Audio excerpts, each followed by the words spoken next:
ఈరోజు మా తెలుగుదేశం పార్టీ అభ్యర్థి గల్లా మాధవ్ గారు అఖండ మెజారిటీతో గెలవబోతున్నారని చెప్పేసి ప్రస్తుత మా ప్రత్యర్థి అయినటువంటి విడుదల రజనీ గారు పదే పదే టీడీపీ కంచుకోటను బద్దలు కొడతాను అంటున్నారు. ఇది 175 నియోజకవర్గాలలో ఉన్నటువంటి టీడీపీ అడ్డా పశ్చిమ నియోజకవర్గం, గుంటూరు జిల్లా పశ్చిమ నియోజకవర్గం టీడీపీ అడ్డా బద్దలు కొడతాను అని చెప్పేసి ఆమె ఓటమిని ఆమె ముందే అంగీకరించారు.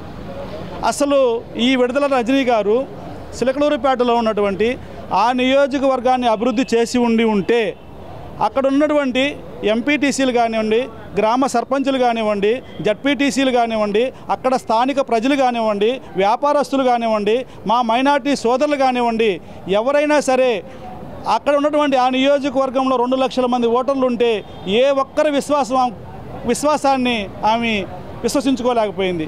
ఈరోజు ఈ పశ్చిమ నియోజకవర్గం తెలుగుదేశం అడ్డాలోకి వచ్చేసి ఈ తెలుగుదేశం గడ్డ ఇక్కడ పశ్చిమ నియోజకవర్గం తెలుగుదేశం పార్టీ కంచుకోట, దాన్ని పదే బద్దలు కొడతాను అంటున్నారు.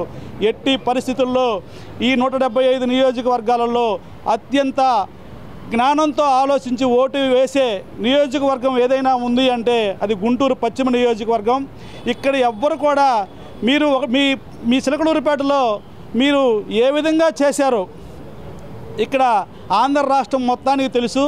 ఈ పశ్చిమ నియోజకవర్గం మళ్ళీ చెప్తున్నాం, ఈ పశ్చిమ నియోజకవర్గంలో మా గల్లా మాధవి గారు దాదాపుగా 45,000 నుంచి మా కోవెలిమూడి నాని గారు ఇన్ఛార్జ్ గారు ఏదైతే చెప్పారో 50,000తో అత్యధిక మెజారిటీతో గల్లా మాధవి గారు గెలవబోతున్నారు.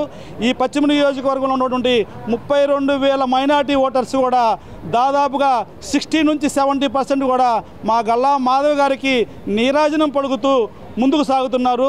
దయచేసి విడుదల రజనీ గారికి మేము ఒకటే చెప్తున్నాం, నీ హైటెక్ హంగులు, నీ హైటెక్ ప్రచారం అది ఒక్క ప్రచారానికే పరిమితం అయింది, కానీ విజయానికి ఎలాంటి ఒక్క అడుగు కూడా ముందుకేయాలని చెప్పేసి ఈ సభాముఖం ఈ పత్రిక మీ మీడియా ముందు తెలియజేసుకుంటున్నామండి.